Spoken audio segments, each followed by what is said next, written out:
original, não é isso, é só esse pedacinho da revisão. E nem sempre esse pedacinho da revisão seria um plágio, só que deve ter muitos parecidos com isso, com esse tema, né?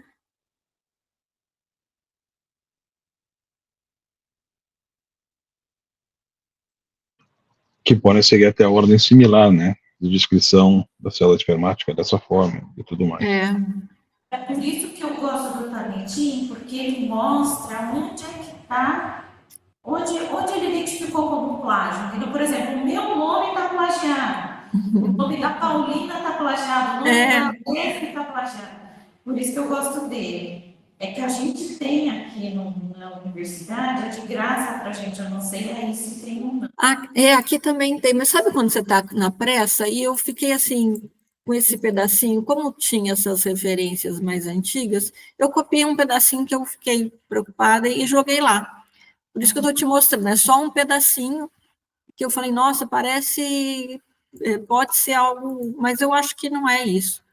E aí eu só chamei atenção para porque está em tempo de fazer, de readequar, tirar dessa possível. Mas acho que a hora que jogar a dissertação como um todo não vai estar. E isso, né, doutor, é uma coisa engraçada, porque eu lembro do Canadá, o Dr. John, uma vez aconteceu que o estudante defendeu, e a tese foi para a biblioteca da universidade, e eles publicaram depois. E a revista dizia que já tinha sido publicado dentro da universidade. Então, eles tiveram que reescrever o artigo para não ser similar à tese. Então, eles tiveram que reescrever a introdução, mudar a metodologia para poder publicar, senão a revista não aceitava. Fala que é autoplágio, né? Exato. Nossa, então, ao mesmo tempo que ajuda, ele atrapalha, então a gente tem que tomar cuidado também quando a gente olha para isso. Eu fico um pouco preocupada também. Aqui já aconteceu isso também. Aí nós deixamos bloqueado aqui. A gente bloqueia para que não aconteça mais, entendeu? Não, eu tive um problema também, sério, aqui. E eu não percebia. Ainda achei, nossa, como escreveu bem esse menino. Aí acho que a gente passa vergonha e nunca mais, né?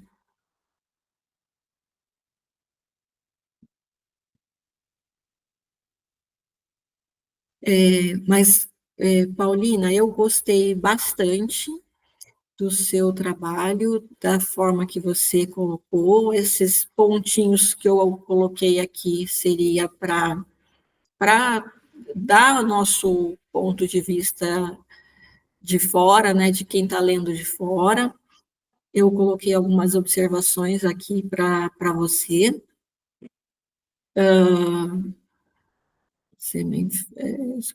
Tá. Eu senti falta. Eu estou passando aqui pelo arquivo, mas acho que quase tudo a gente já foi comentando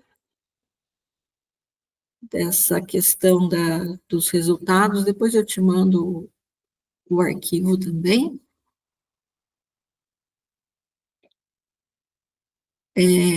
E a hora que jogou aí essa comparação da motilidade, né, na hora que, lá nos resultados da motilidade das velocidades, comparando os de alta e baixa fertilidade com antes e depois da congelação, não deu diferença estatística, né? Eles estão... Não deu. Entre os dois grupos de fertilidade, não.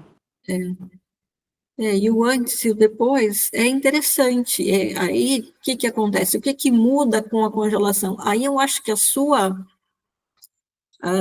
introdução, talvez ela tenha que ir para outro lado. Se você vai falar mais do efeito da criopreservação, talvez tenha que ir para esse lado do que acontece com a congelação, né? O que muda em relação a componentes proteicos, o que se perde com a congelação, o que se adquire com o diluidor. Então, talvez tenha que pensar em algo assim, mas da forma que você separou, você sai das exceções, né? Você pegou os mais frequentes, né? Sim.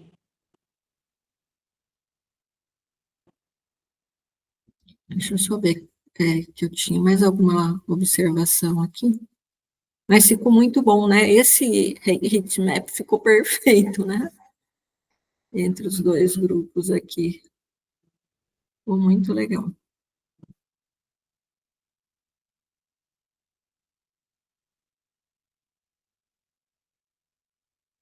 Você está na página 48. Uhum. Ah, tá.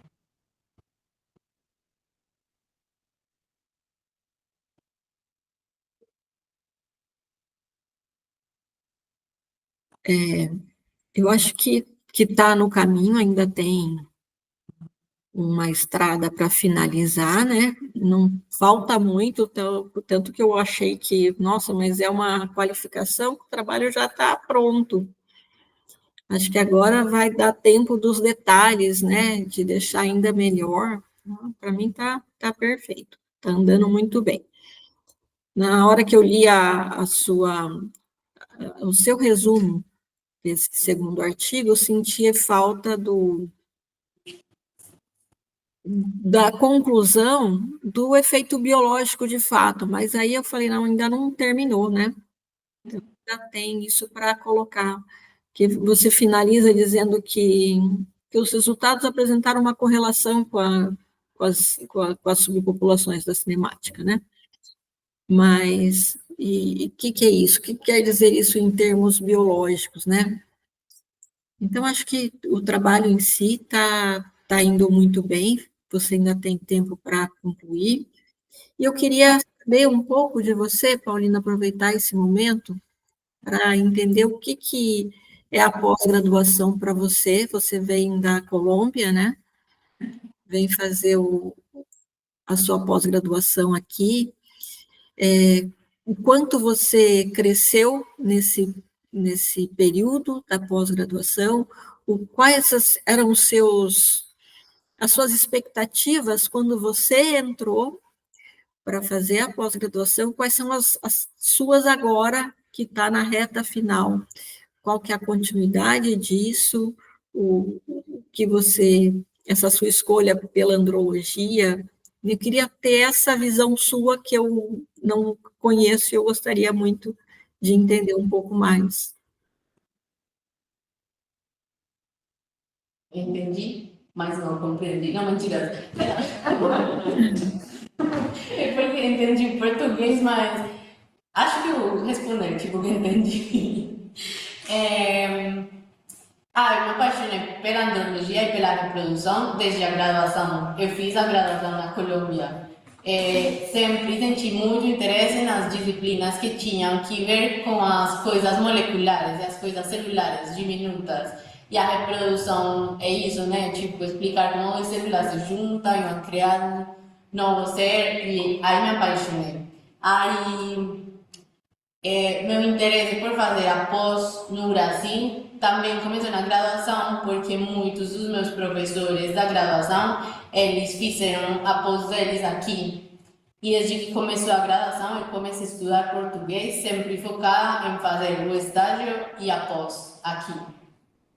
Aí conheci a Unesp, tive a oportunidade. Realmente, eu não vim fazer estágio na reprodução, eu fiz estágio em outras áreas, na clínica de grandes animais e no laboratório clínico, para tentar novas áreas, pelas que não me interessei tanto na graduação, mas que queria aprender. No final do estágio, eu fui procurar a professora Fabiana, porque realmente queria, mas já tinha a certeza de eu gosto da reprodução. Já conheci outras áreas, mas realmente quero ficar na reprodução. O mestrado, eu não sei quanto eu cresci, eu acho que muito. Foi muito difícil para mim, realmente. Eu sinto que o sistema acadêmico colombiano, comparado com o sistema do Brasil, difere um pouco. E eu cresci. Cresci muito, aprendi muitas coisas. Os brasileiros, vocês são muito amáveis, muito. Isso me ajudou também muito a professora Fabiana agradece muito ela porque ela é uma orientadora muito presente. Ela dedicou para mim muito tempo, muito tempo, que ela poderia ter feito outras coisas. Então, aí senti o suporte dos brasileiros. Também tipo, os amigos que fiz, eles também ajudaram muito. E sinto que hoje não sou a pessoa que começou, né? Aprendi muito. Vou chorar. Não, que ainda não acabou, não. Calma aí. Ainda não fomos o primeiro. Mas você está de parabéns, Paulina. Você está ainda há 6 meses de finalizar, você já tem um artigo publicado, muito bem publicado, e você tem um segundo já quase pronto. Você e sua orientadora, eu sei que tem muito da mão dela aqui, né? Então, é um trabalho em conjunto, mas eu estou, assim, encantada com o seu trabalho, com a sua dissertação. As coisas que a gente coloca é uma visão externa para tentar contribuir de alguma maneira, mas está muito bom, né? E sim, também reconheço isso, que é uma visão externa e às vezes quando a gente faz parte do estudo, às vezes a gente fica focado em umas coisas que uma pessoa que não faz parte consegue ver. Às vezes a gente fica com uma visão de túnel, né? E ajuda muito, realmente seus comentários ajudaram muito e agradeço muito. Vou considerar eles. Não, e às vezes quem está de fora fala algo que porque faltou entender o contexto, por isso que não sabe por que está daquele ponto, mas aí é o momento da gente conseguir entender, né? Então também não é que quer dizer que a gente falou que tem que seguir. Então esse é o ponto depois que vocês vão saber o que aproveita, o que não aproveita, e assim seguindo, né? Mas eu agradeço bastante, eram essas as colocações para esse momento, me coloco à disposição, fico aqui em Pirassununga, né? Então, fiquem à vontade para contactar. E aí volto a palavra à professora Fabiana, ao professor Guilherme, que acho que vai fazer suas considerações agora. Obrigada, Paulina, obrigada, Fabiana. A gente que agradece, Carla, eu acho que são considerações importantes, especialmente, né, nessa história da fertilidade. Eu acho que a gente precisa repensar um pouquinho como fazer, de como arrumar, e que também não fique um artigo muito longo, porque ele já é longo, né? A gente sabe que hoje a gente consegue colocar coisas nos arquivos complementares, mas de qualquer forma, né, a gente precisa pensar de como elaborar isso para que não fique 40 páginas de artigo, porque aí a revista não vai aceitar nunca isso, né? Então, a gente vai pensar bem de como fazer isso, porque as discussões em relação às proteínas, elas são longas, porque são muitas proteínas, né? Então, é um pouco complicado, mas a gente vai pensar de como organizar para que fique melhor, né, e melhor distribuído. Uma coisa que a Paulina não comentou, a gente sabe da dificuldade ou da deficiência desse artigo, que provavelmente a gente vai depois comentar na discussão, porque ela colocou isso como um ponto, que é o tamanho amostral, que é pequeno, né? Mas a proteômica é uma técnica cara, ainda que a gente não consegue fazer um número amostral muito grande. Então, com certeza, se a gente tivesse um número amostral maior, a gente teria possibilidades, N possibilidades aí, de fazer outras abordagens e outras discussões também. Porque, sendo um número muito pequeno, fica complicado. Ainda muito caro, e caro não só aqui em outros lugares também, que a gente sempre procura em outros lugares para mandar as amostras para outros lugares, né? E até a própria FAPESP, quando a gente pede dinheiro, eles falam, mas está muito caro. Aumenta o N, mas está muito caro. Não combina com a outra. É isso mesmo, a gente tem a mesma dificuldade aqui também, porque eu entendo que parece pouco o grupo com 4 e 5, mas é o que é possível, né? Aí, uma outra coisa que me veio agora é que vocês colocam que usou só o primeiro ejaculado. O que é esse primeiro ejaculado que talvez tenha que explicar um pouco mais? É porque os touros na central, quando eles fazem a colheita, eles sempre fazem duas partidas. A gente só usou a primeira partida do dia da colheita. Tá, Foi mas salto. Fez o salto, sim, perdão. tá, eu acho que tem que colocar lá, que é a primeira do dia, mas ele está em colheita frequente de sêmen, Sim, porque sim, dá uma sim. impressão que a primeira, e só explicar um pouquinho mais. Porque eu entendi a ideia de colocar a primeira, mas talvez, nem sei nem se pode nem colocar que é a primeira do dia. É que a gente chama primeiro salto, né? É, Não sei como. Mas a gente escreve. porque a hora que eu leio a primeira, eu não sei se é a primeira da vida dele, a primeira do quê? É isso, a primeira colheita. E E esse, aí, doutor, desculpa, é um ponto bem pode falar. importante, porque muitas vezes, né, eu trabalho com dados de produção de vez em quando, e eles têm o primeiro e o segundo ejaculado, então eles fazem a primeira e a segunda monta, e eles misturam, e daí eles diluem, e daí eles produzem a dose. E o resultado final é a mistura das duas, da primeira e da segunda. Então, às vezes o IFERT tem que ter certeza se eles usam da primeira ou das duas também, só para ter mais clareza. Eles sempre mandaram para a gente separado, não foi? Sim, sim, Sempre a vem primeira. separado. Primeiro Eu não sei se eles congelam, se eles não congelam junto, não, viu, Bia, aqui? Não sei. Me parece que não, pela logística do negócio. Eu acho, não tenho certeza, mas é uma informação que a gente pode perguntar. Porque, lógico, Beleza. tem diferença, né? Querendo ou não, sendo o mesmo animal, tem diferença. Então, tá. Então, Carol, muito obrigada. Passo a palavra, então, ao Guilherme, professor Guilherme Risotto. Agora, professor definitivamente, né, Gui? Ou ainda não? Agora A sim. sobrinha que tem Segunda-feira. Hã? Segunda-feira, Fábio. Segunda-feira. Você já está na Itália, então? Não. Ainda não. Estamos esperando os vistos, então estamos aqui em Passo Fundo, junto da família, agora esperando os vistos, né? Que tem que ser via Porto Alegre. Então, nós saímos da Bélgica, fomos para o Canadá e de lá viemos para cá, esperando os vistos agora, né? Então, esperamos estar na Itália início de janeiro ou fevereiro, mas o contrato já começa segunda-feira e eu oficialmente já participo do departamento a partir de segunda-feira mesmo. Ah, que legal, que legal. Uhum. Parabéns. Muito obrigado. E E então, de fato, eu tinha conversado com a Paulina em algum outro momento também sobre a história dela na pós-graduação, até onde ela foi, né, doutor? E acho que é um ponto que eu gosto de perguntar para os alunos também. E, de fato, eu acho que muito mais do que fazer a pós-graduação no Brasil é a pós-graduação na Unesp, porque, por exemplo, eu sempre digo para todos eles, a Unesp e a USP eram os meus sonhos de fazer pós-graduação antes de sair do Brasil. Então, eles têm uma oportunidade que é um sonho dividido, compartilhado, porque é uma oportunidade única, né? A gente tem uma estrutura em reprodução animal no Brasil que temos que nos orgulhar. E vocês, os professores da ambas as instituições, merecem muito a nossa admiração por ter feito esses programas de pós-graduação e graduação também.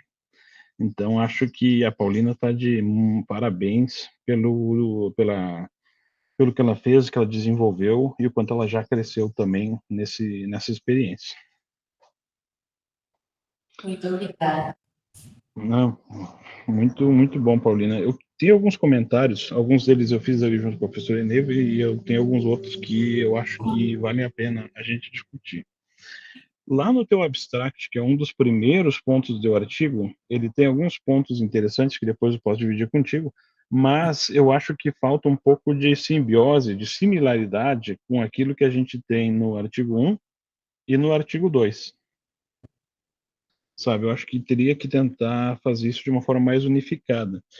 Tanto que, por exemplo, ele comenta que o primeiro experimento buscou caracterizar o proteoma bovino, e eu acho que a caracterização já existe.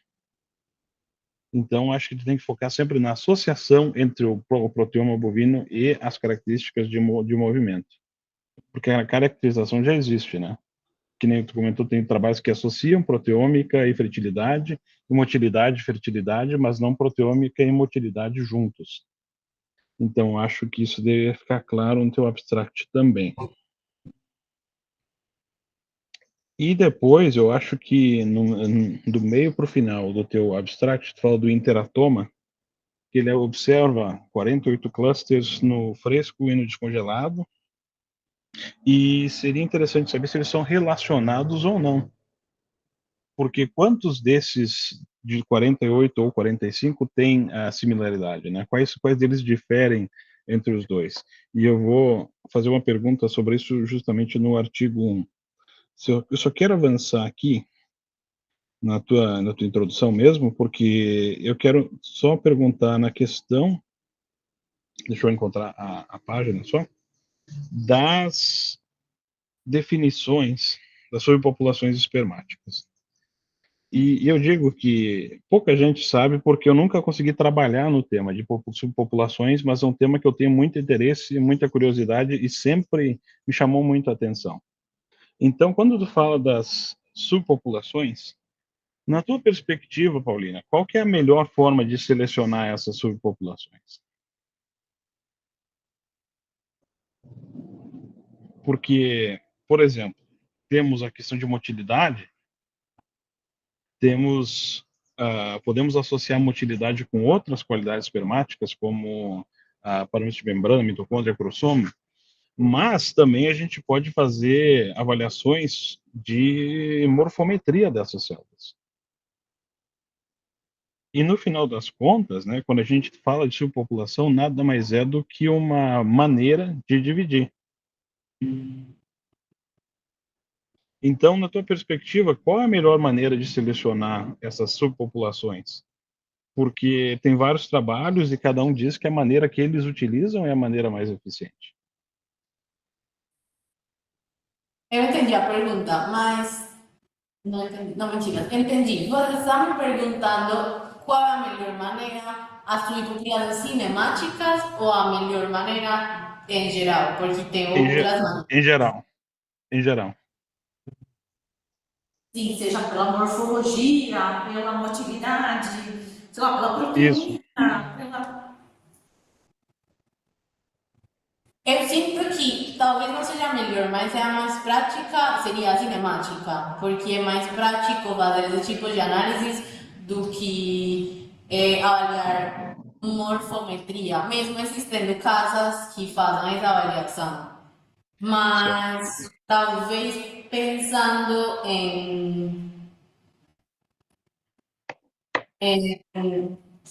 que análise de mais informações sobre a célula, eu vi que tem artigos que também determinam as subpopulações por citometria de fluxo, segundo os como se coram as células, essas características. Eu acho que essa seria interessante, talvez forneça mais informações para determinar as subpopulações. Eu acho que isso é muito importante mesmo, né? Um ponto interessante. E entrando na perspectiva fisiológica, né, Paulina, o que seria a presença dessas subpopulações? Qual é a natureza dessa subpopulação? De onde elas vêm? Por que existe isso, Paulina? Chegou a pesquisar o porquê? Não entendi o final, então depois de repente. Por que pensaram em avaliar subpopulações? Por que surgiu essa ideia? Mas a gente ou em geral? Não, em geral. Por que vieram com essa história de subpopulações? Por que seria importante avaliar subpopulações?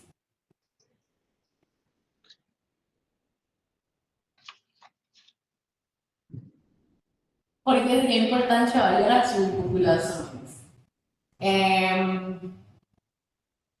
Nós já conversamos sobre isso. Estou tentando pôr Não exatamente isso, mas conversamos. Você falou também. Porque é importante. Eu sinto que, pensando um pouco em tecnologias futuras, que talvez sendo fácil separar espermatozoides agora, isso não seria tão prático e seria muito caro, mas eu sinto que estudar as subpopulações é importante para determinar quais características e quais células espermáticas têm melhores atributos que suportem mais a criopreservação, que tenham características que não sei como expressar isso em português, mas Fala no espanhol que a gente tá. Como que permita um melhor desempenho do ejaculado, uma melhor fertilidade, aumente a fertilidade, a concepção, assim. Então, isso, acham que isso seria importante estudar elas agora, ver e conseguir concluir que sim, tem uma importância biológica, porque ainda não é reconhecida essa importância. A gente sabe que existem espermatozoides com características diferentes no ejaculado. E tu sabe, às vezes eu gosto de refletir um pouco sobre o tema, né? E às vezes tu para pensar e o tema é muito similar ao nosso próprio objetivo. Quando, na minha linha de pesquisa, a gente busca identificar animais que são termorresistentes, animais que apresentem uma resistência a variações climáticas. Da mesma forma, quando a gente fala de fertilidade, vão ter animais que têm maior e menor fertilidade. E essas subdivisões de subpopulações, eu acredito que surgiu também da necessidade de explicar por que aquele animal é mais fértil do que o outro, que nem a doutora Nevo falou antes, né, identificar essa variação nas subpopulações. E eu acho que a gente tem muito a ganhar com esse tipo de desenvolvimento. Mas eu reparei, por exemplo, na tua introdução, tu falava de várias espécies, né? E nas espécies em que foi feito isso em 3, 4, 5 subpopulações. Mas quando eu faço isso, identifico essas subpopulações, eu queria te perguntar, tu tem alguma perspectiva de como isso é replicável? Tu vai identificar essas subpopulações nesse grupo de animais. No caso, tu está trabalhando com touros. Será que numa raça similar, numa raça distinta, essa mesma perspectiva de proteômica e motilidade pode ser aplicável também? Desculpa, não entendi a pergunta. Não tem problema. Peraí, eu vou ajudar aqui. Tem problema.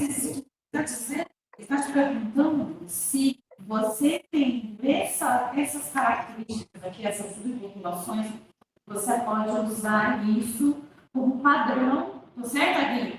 Como um padrão para ser aplicado em outras raças, por exemplo. Isso, por exemplo.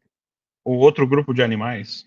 Ou outro grupo de animais. Do jeito que a gente determinou as subpopulações, não, porque depende muito da base de dados que você tenha, das características das células, porque o que faz os métodos de clusterização é buscar nos seus dados padrões que talvez nós não conseguimos estabelecer. Então, pegar as subpopulações que a gente determinou no nosso estudo e aplicar ou conseguir concluir que elas são iguais em todos os touros, né? Não. E também tem outras coisas que afetam o resultado da análise.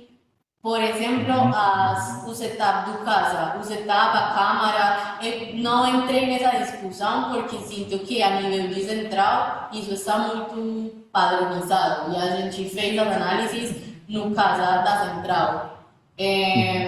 Mas não poderia ser adaptado com transcolar. O método sim, mas não os nossos resultados. Ou seja, usar o método sim, os resultados não. Certo. E se tu pensasse nessa mesma perspectiva do teu produto final da tese, o que seria exportável, né? O teu método, então, tu utilizaria esse método como ferramenta em outros modelos? Poderia ser um método, e além disso, a gente espera achar alguma proteína que possa servir como biomarcador correlacionada a um padrão de motilidade para a gente conseguir, por meio de análise molecular, ou talvez no futuro pensar em desenvolver outra. Não fazer proteômica dos ejaculados, mas usar a proteína como biomarcador, desenvolver Uhum. um produto para determinar a quantidade dessa proteína nos ejaculados e talvez determinar que se essa proteína sair é porque tem mais proporção de células com certas características cinemáticas. Isso é muito importante, acho que fica a porta aberta, já que o André, ele tem, dentro do rebanho de coleta de animais, várias espécies diferentes, várias raças diferentes, desculpa. Então, expandir, quando identificar algumas proteínas de interesse nessas outras raças, encontrar se elas também têm esse mesmo fator. Porque, de fato, tu potencializaria os resultados do teu trabalho, né? Então, ou de um trabalho que venha a ser feito logo em seguida, eu acho que isso seria muito interessante. Então, deixa eu Até passar mesmo, aqui. até mesmo a gente já conversou, eu e Paulina, como a gente tem aqui uma facilidade em obter esses dados, em obter essas amostras, Uhum. a gente pessoa de tentar expandir, né? Não a proteômica em si agora, nesse momento, mas as outras análises, usando outras amostras e outros resultados, que isso fica tudo armazenado no computador lá da central. Então, é possível a gente fazer essas análises, né, com um número maior de amostras. Eu também pensei uma vez que estava falando com a Yasmin aqui, que está presente, pensei que uma coisa que poderia ser desenvolvida no futuro é talvez um sistema CADA que ele consiga determinar a superpopulação sem passar por uma análise multivariada estatística após disso e que ele consiga falar com certeza qual é a proporção de células no ejaculado com tais características cinemáticas. Sinto que isso também seria um avanço e seria mais prático, porque a nível de central eles não vão fazer uma análise que analisa um ejaculado, né? Tipo... Uhum. Exato, um ponto importante, porque historicamente, eu lembro de alguns trabalhos que buscavam touros que tinham maior qualidade pós-descongelamento. Eles observavam, por exemplo, que touros que apresentavam células espermáticas com uma cabeça menor, ou uma maior subpopulação com cabeça menor, resistiam melhor ao congelamento porque teria menos água para sair e menos formação de cristal e possível maior capacidade de sobrevivência pós-descongelamento. Então, eles faziam uma avaliação morfométrica e avaliavam o resultado pós-descongelamento. Então, essa é uma outra forma de avaliar, mas, por exemplo, esse tipo de característica também é interessante. Mas a questão é, qual é a herdabilidade dessa característica? E, de fato, se a gente tem animais que têm esse perfil de motilidade associado com essa possível proteína de interesse, se isso também é uma característica herdável, né? Porque tu pode usar isso como característica para o animal que está sendo coletado, mas será que pode ser utilizado como característica de seleção também? Tem um artigo que começou a chover aqui, tá difícil a gente escutar, mas a gente consegue. Tem um artigo que mostra a morfologia, na verdade, a morfometria, tamanho de cabeça tem relação com a congelabilidade, porque existe menos quando ele tem menor quantidade de água e menor cabeça, né? Menor a cabeça, menor quantidade de água, por causa da formação de cristais. E só não se isso tinha. Ele falou da heredabilidade, né? Da heredabilidade, se isso tem uma seriedade e população se população às proteínas, a habilidade também existe.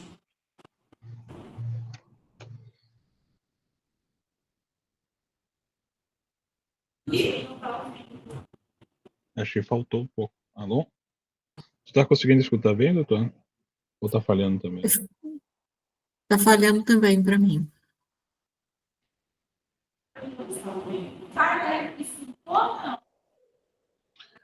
Fábio, está falhando um pouco, Fábio.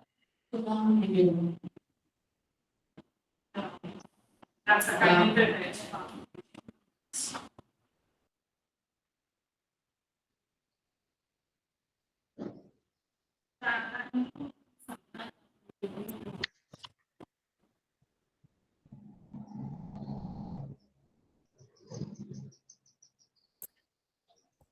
A internet vai estar. Acho que agora. Estão escutando a gente? Agora sim. Acho que é a internet, porque está chovendo bastante aqui. Acho que a internet está ruim. Deve estar variando. Não tem problema. A gente pode repetir qualquer coisa também, falar mais pausadamente. Já te mandei.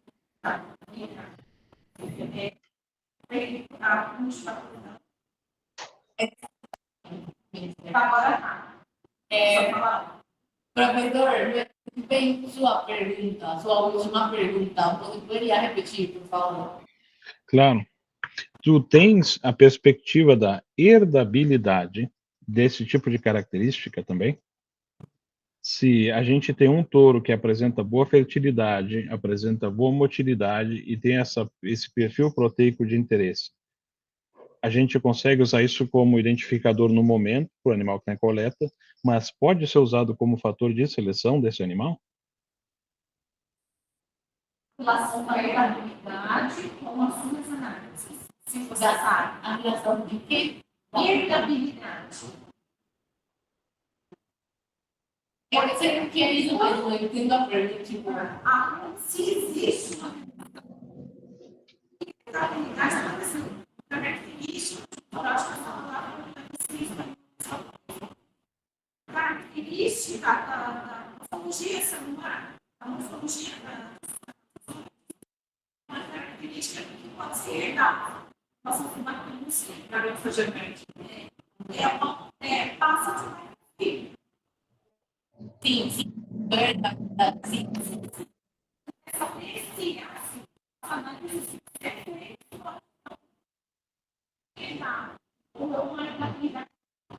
é isso que Fábio, olha, tá bem difícil de escutar vocês. Tá difícil de escutar? Agora tá claro. No teu microfone tá claro, Fábio. Vamos.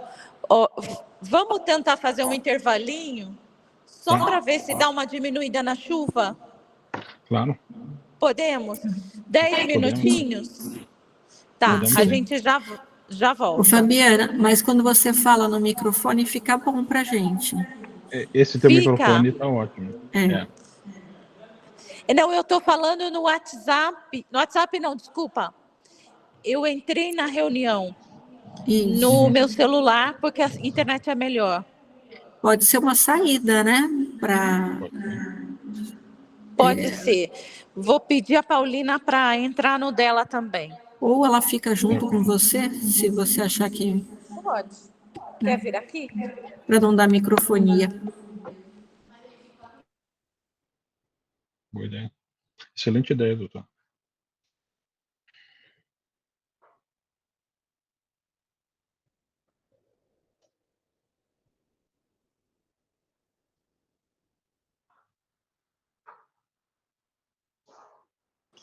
Parece que a chuva está passando. Vamos ver se melhora.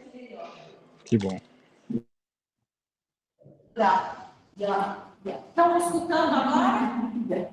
Sim. Agora sim.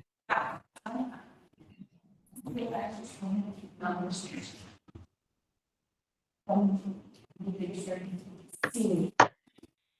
Eu não sei se uma característica herdável realmente da pergunta que o professor Risoto fez.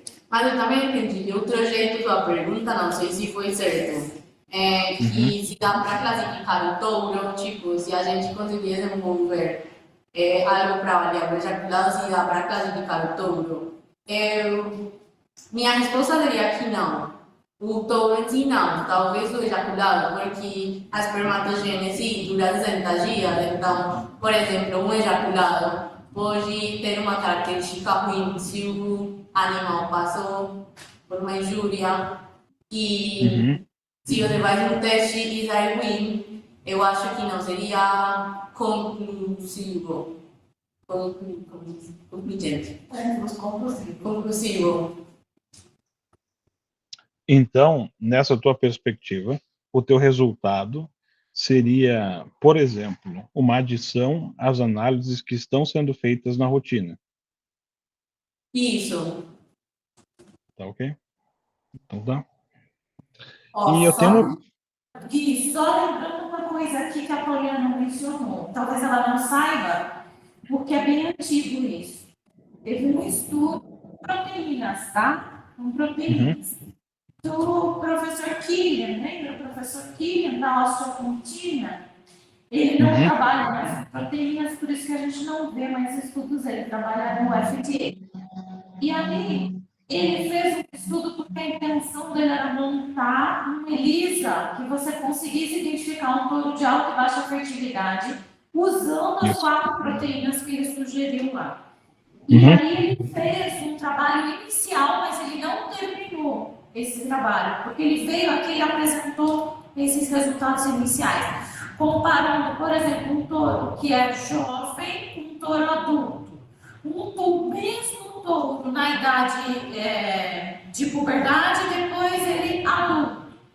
As diferentes colheitas, então no mesmo dia colheitas sequenciais, né?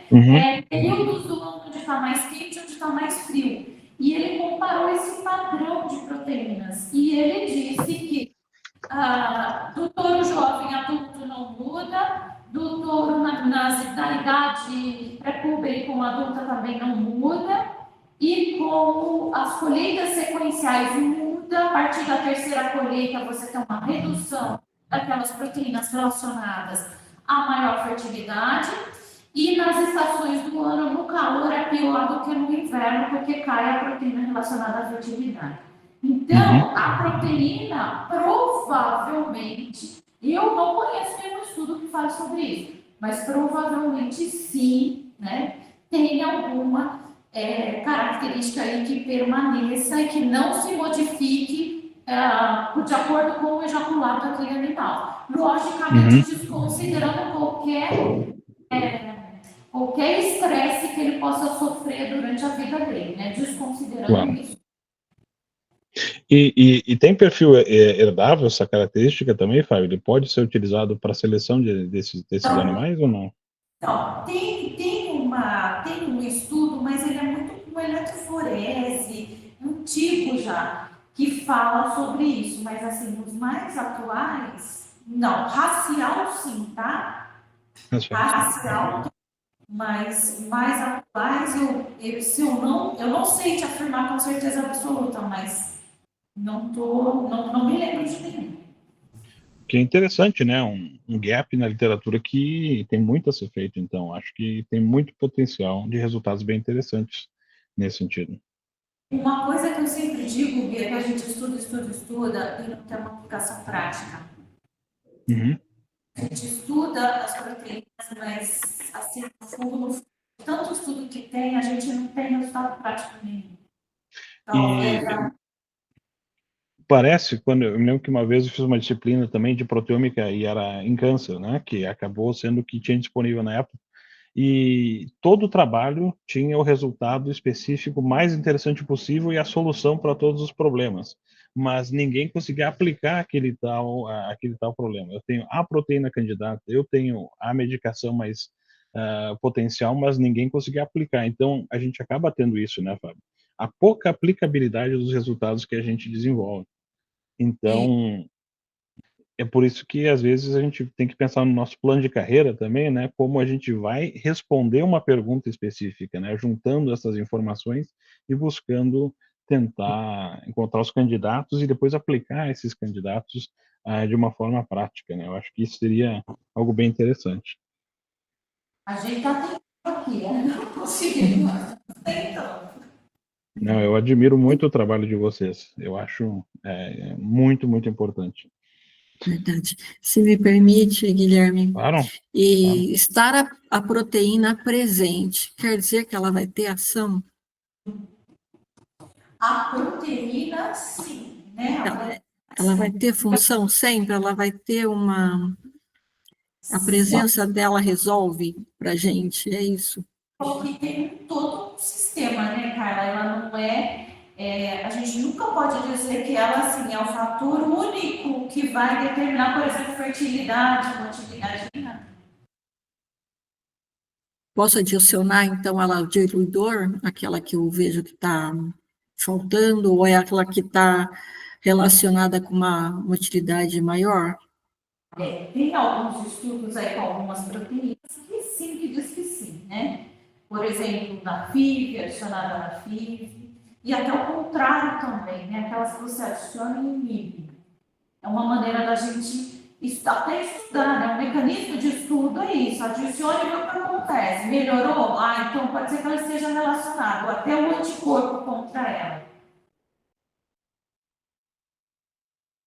É uma suposição, mas nada confirmado.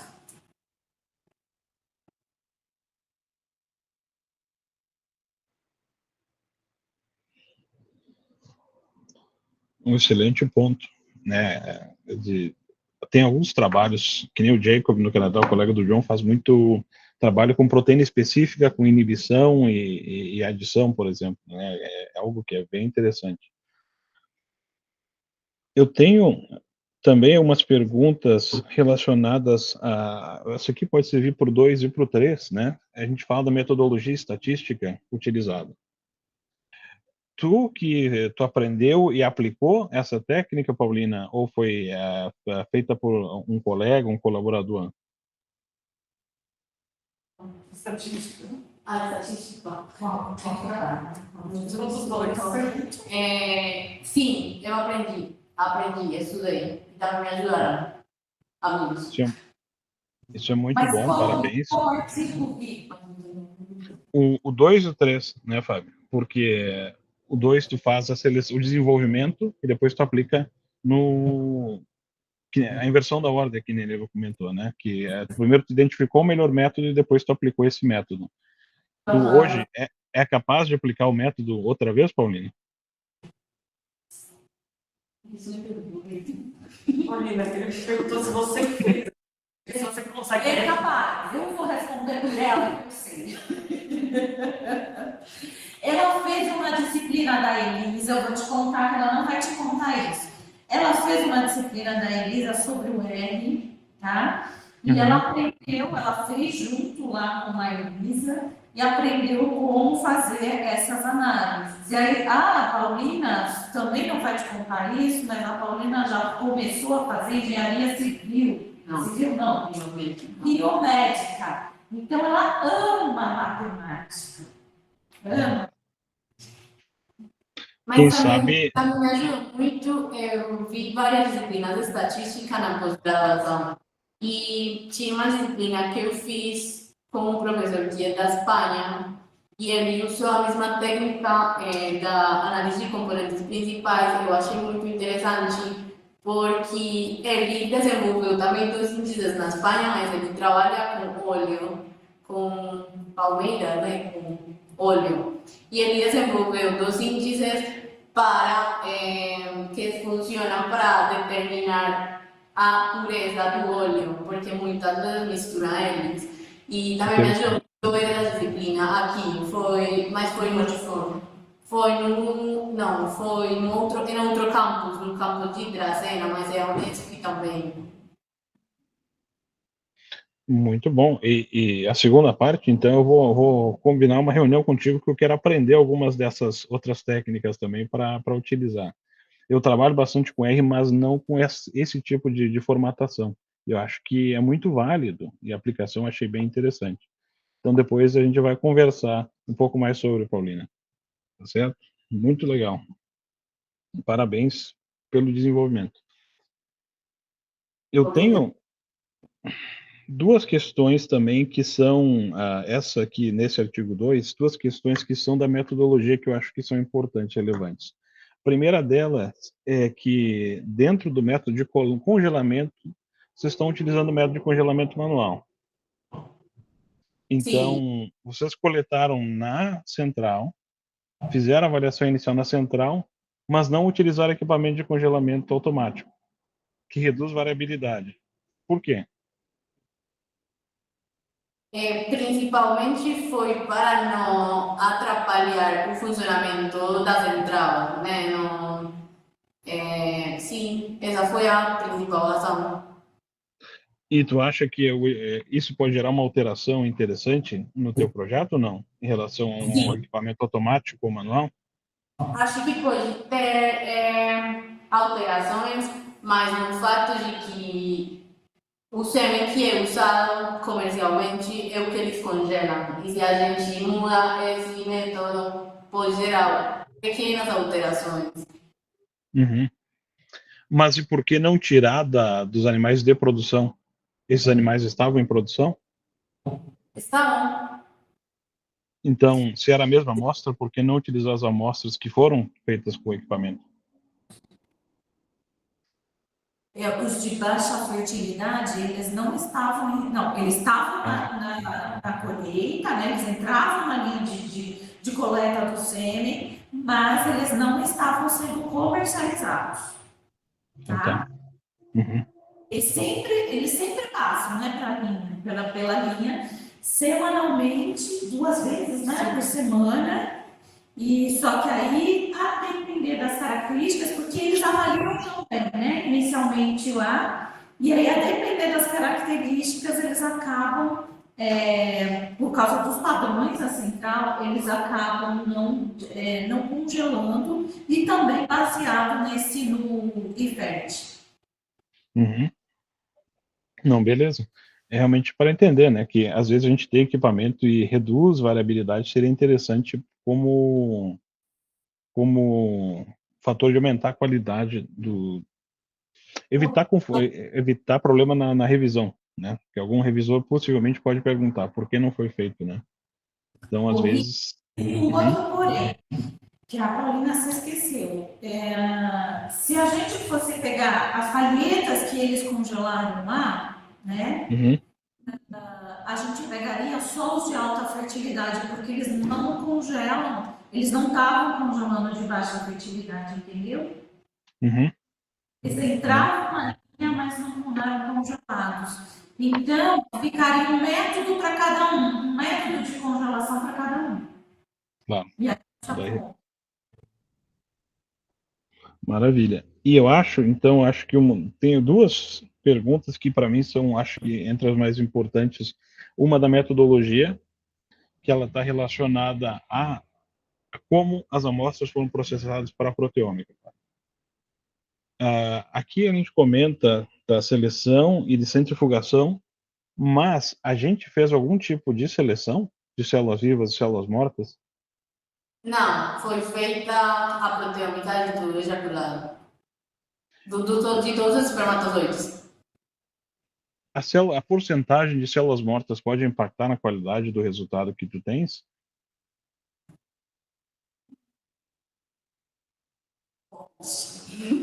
está me dizendo aqui, não sei. Pode Eu falar, não sei. Não sei. Vale a pena considerar, né, que às vezes a gente tem proteínas desnaturadas e tudo mais, e eu estava tentando fazer alguma coisa parecida na Bélgica, e a gente sempre chega naquela questão, a gente vai selecionar ou não vai selecionar? E acho que eu queria realmente ver a perspectiva de vocês, se devemos ou não, esse o número de células mortas, né, ejaculado vai impactar no proteoma que é obtido posteriormente.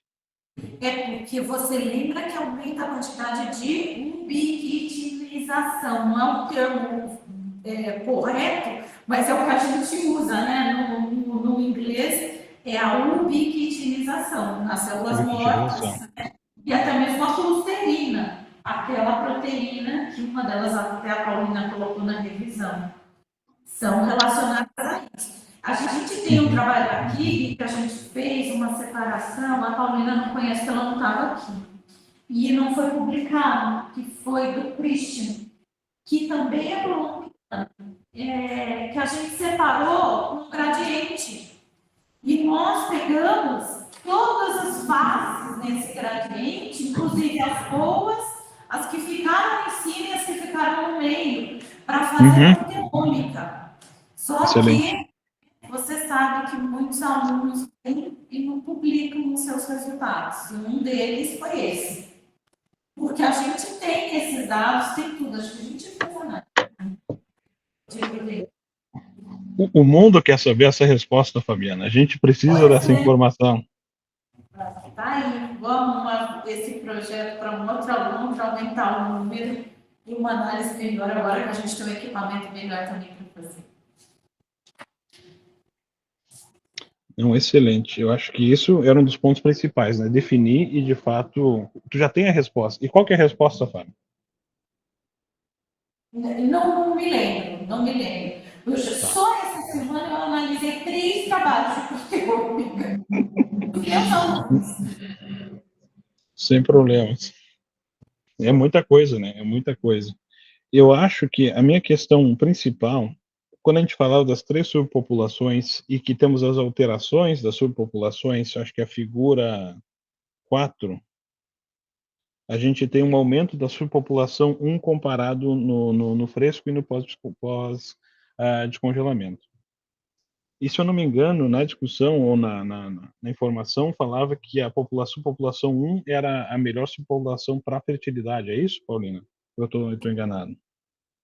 Sim, a superpopulação 1 ela deu com melhor qualidade de movimento e velocidades intermédias. Então, sim, seria a melhor das 3. A melhor das 3 seria a população 1. Isso. Então, o congelamento melhorou a qualidade seminal para a fertilização, nesse sentido? Sim, isso também aconteceu em outros trabalhos. Eu acho que de Moinho, acho que ele é espanhol, um trabalho de 2008, a melhor subpopulação melhorou após a descongelação, só que não nessa proporção que a gente percebeu. Uhum. Mas, e na tua perspectiva, se tu fosse fazer FIV ou fosse fazer inseminação com semifresco e congelado, o congelado apresentaria melhor resultado, então? Se tem maior subpopulação com maior característica de fertilidade? Não, para mim não, o fresco seria melhor. Porque Mas isso aqui a cinemática, mas tem outras características que determinam a fertilidade de uma ejaculada. Então, só baseado na cinemática, falaria que não. Eu preferiria usar o fresco. Ok, não, realmente era um ponto que eu achei interessante de discutir, né? Porque aparentemente com esse resultado melhoraria a porcentagem de população com característica de interesse. E eu acho que a última pergunta de maior relevância que eu teria, eu acho que vem no diagrama de Venn, que ele está na página 44. Porque como tu pode explicar esse ejaculado fresco e o ejaculado pós-descongelamento apresentando diferença no perfil proteico? Seria interessante, por exemplo... Desculpa. Uhum. Não. Seria interessante, por exemplo, correr em paralelo uma avaliação proteômica do diluente utilizado, ou do crioprotetor, e ver quais dessas 121 proteínas pós-descongelado são relacionadas a esse diluente ou crioprotetor, de onde elas vêm? Está perguntando por que tem mais um desconto não tem mais um preço na separação?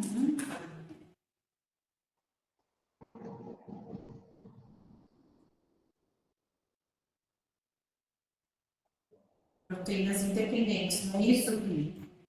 As 121 proteínas que temos ali no pós-descongelamento, que são distintas do ejaculado fresco, qual é a potencial origem delas? Sim. Não, mas não sei se tem que ver com o diluente, porque igual a gente faz a lavagem das células, então não sei se tem proteínas que podem se aderir durante o processo que sejam diferentes do semen fresco, porque se muda o meio, que as células têm contato durante o processo. Um sêmen fresco, eu só peguei, tipo, não tive contato com nada, só com PVS na lavagem. O sêmen criopreservado, ele tem contato com o diluente e poderia afetar, mas realmente não sei. Porque se a gente fala que a célula espermática de fato não tem uma capacidade de produção de proteínas nesse sentido, como a gente espera que pós-descongelamento tenham essas 121 proteínas diferentes? O Gui, tem uma hipótese, né, isso já foi levantado em vários outros trabalhos, tá? Em vários outros estudos. Inclusive, quando compara a quantidade de transcritos no espermatozoide, você tem diferença de transcritos que não tem no espermatozoide fresco, mas que estão no descongelado. Ninguém sabe explicar também por quê. Outra coisa também, transcritos que estão lá no testículo, mas que são diferentes dos transcritos que tem no espermatozoide já lá no epidídimo.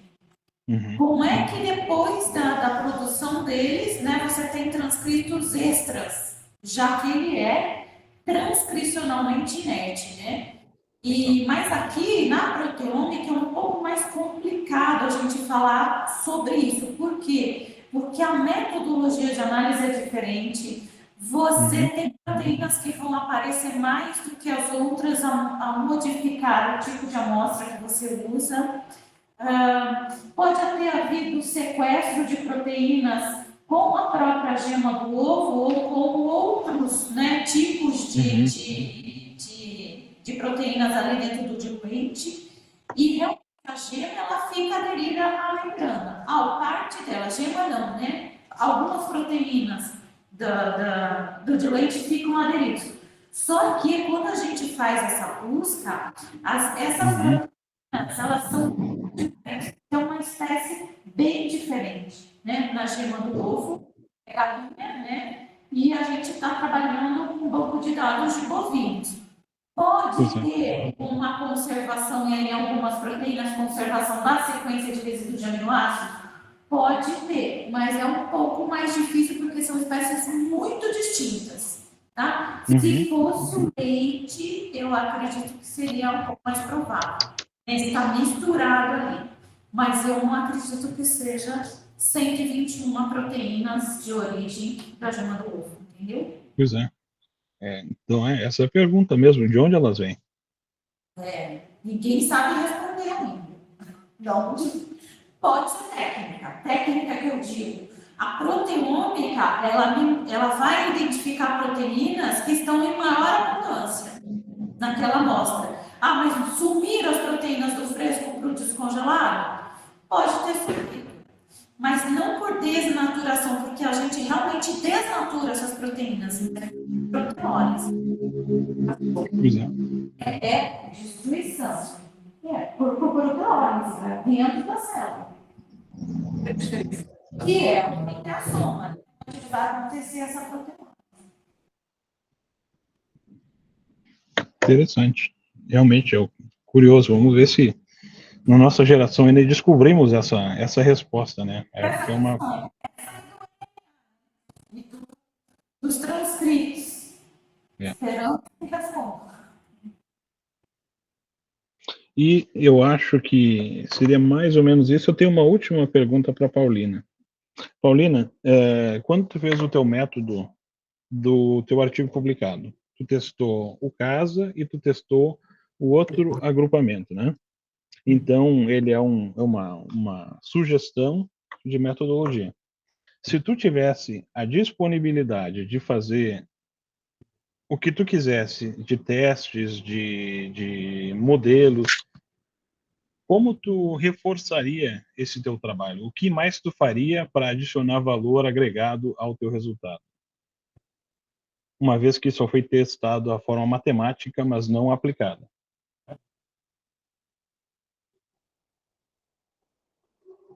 Se puder fazer qualquer coisa, eu faria mais uma análise single cell das células, ou conseguir separar os espermatozoides individualmente para avaliar eles um por um. mas sei que isso não é viável agora.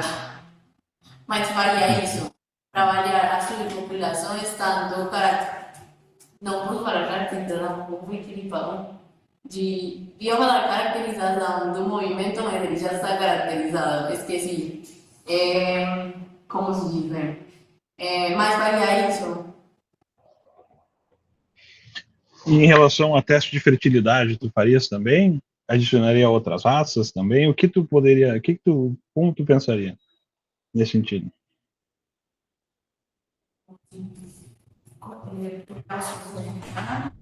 Comparar com a fertilidade. O que eu faria? Dois métodos, né?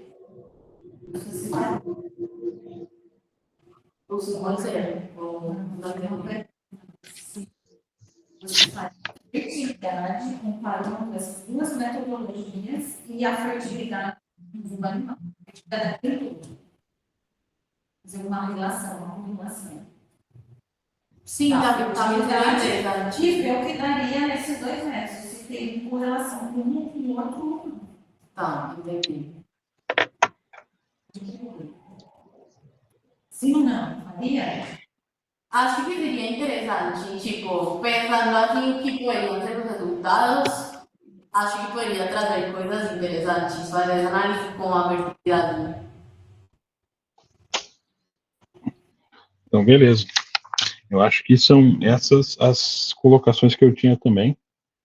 Eu agradeço demais essa oportunidade de participar, sempre é uma oportunidade, uma honra, uma oportunidade muito grande de aprender e conhecer. E depois nós vamos conversar, que eu quero aprender um pouco das metodologias que tu aplicou com o R também, Paulina, por favor. Muito obrigada pelas suas sugestões e pelo tempo. Bom, eu agradeço também ao Guilherme, novamente a Carla pela participação. A gente acho que nunca tinha feito uma banca em conjunto. A Carla, eu tenho certeza absoluta, com o Gui não me lembro. Fizemos, Gui, acho que não, né? Banca com a da Yasmin? A da Yasmin? Foi Isso. Quem estava na sua banca? Eu já você tem uma ideia como que a minha cabeça tá boa? Faz 2 meses. Acho que umas 5 ou 6 vezes para ir para Paulina, que era a banca dela, assim, ó. Depois que a gente mandou o documento, umas 5 vezes depois que mandou o documento, que era a banca dela. Foi isso que eu menti. A minha cabeça tá muito ruim. Bom, mas com a Carla foi a primeira vez. Foi muito bom, eu agradeço pelas considerações. Eu acho que são visões diferentes, até mesmo tudo que o Guilherme foi falando. É uma sequência de coisas. A Carla também, eu coloquei algumas anotações aqui de sugestões de trabalhos que a gente pode fazer, né? Eu acho que é muito bom para a gente não só fazer a correção, mas ter outras visões, né, de outras coisas que a gente poderia estudar e a gente não estuda. Eu acho que isso talvez seja assim o principal, porque são novas discussões e novas proposições de pesquisas para a gente tentar chegar a uma resposta adequada, né? Eu sinto uma falta muito grande da gente não conseguir aplicar essas coisas, a gente está tentando a todo custo aqui.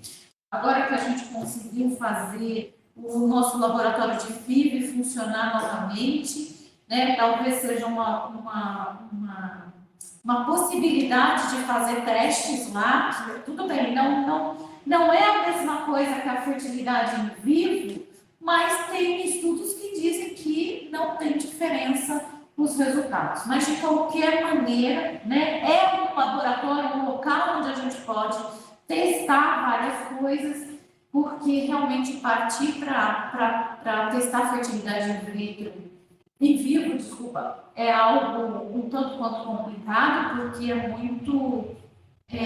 muito tempo que a gente precisa, muito animal, um número muito grande de animais.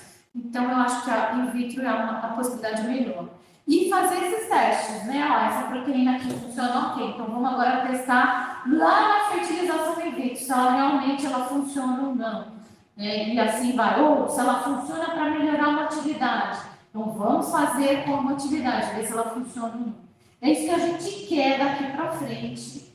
É um objetivo que, inclusive, foi o que a gente tentou fazer no trabalho da Yasmin, né? Nós ainda não conseguimos, embora a gente tenha aí coisas guardadas para serem feitas ainda, e até foi um dos motivos, né, pelo qual a Yasmin foi para o Canadá, para Calgary. Era para ser essa proposta inicial, depois não deu muito certo, mas ela voltou, ela fez aqui parte desse estudo. Então eu acho que a gente vai conseguir chegar lá. Pode ser que demore, pode ser que eu aposente antes e fique para quem ficar aqui, quem vai estar aqui para fazer isso. Mas a gente, uma hora chega lá, que eu acho que é o essencial. Já tentaram, não sei se vocês sabem, que tinha comercialmente disponível aí aquele fator chamava FAA. Era um kit comercial, era um teste rápido, só que a promessa de aumento de fertilidade, quando os animais eram positivos, era de 12%, 13%. Então, assim, acho que não emplacou porque era uma quantidade muito pequena, né, em relação àquele que tinha menor fertilidade. Entre maior e menor era em torno aí de, vamos dizer, 15%. Então, acho que não emplacou por causa disso. E depois disso também tem outras propostas aí de proteína, essa, a Pro, a KP4, né, é uma outra. Não sei ainda exatamente como é que está isso disponível comercialmente, mas eu acho que não existe um kit, né? Tem um kit para fazer, mas é lógico que precisa de uma estrutura laboratorial para fazer isso. Então ainda não é nada muito prático. Lógico que isso poderia ser colocado para uma central, por exemplo, seria muito interessante, né?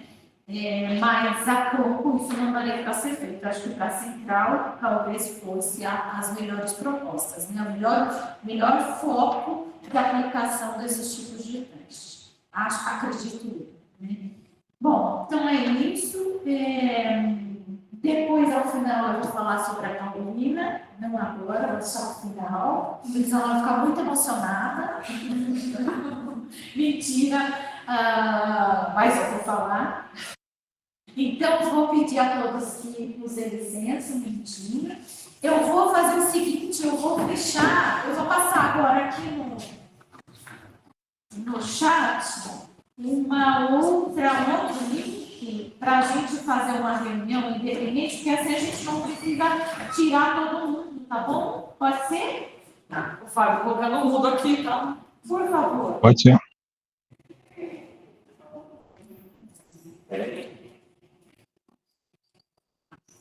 Não funciona. Tá, funciona.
Espera que eu não estou conseguindo mandar por aqui. Vou mandar para vocês no WhatsApp, pode ser? Pode ser. Pode sim, sem problema.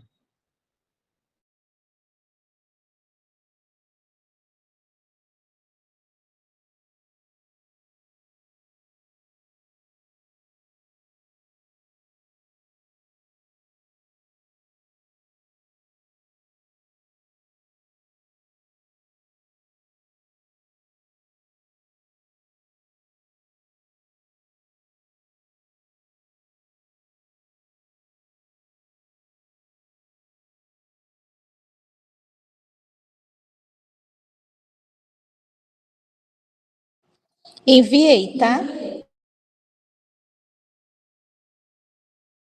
Só fechem depois a câmera também nessa outra reunião.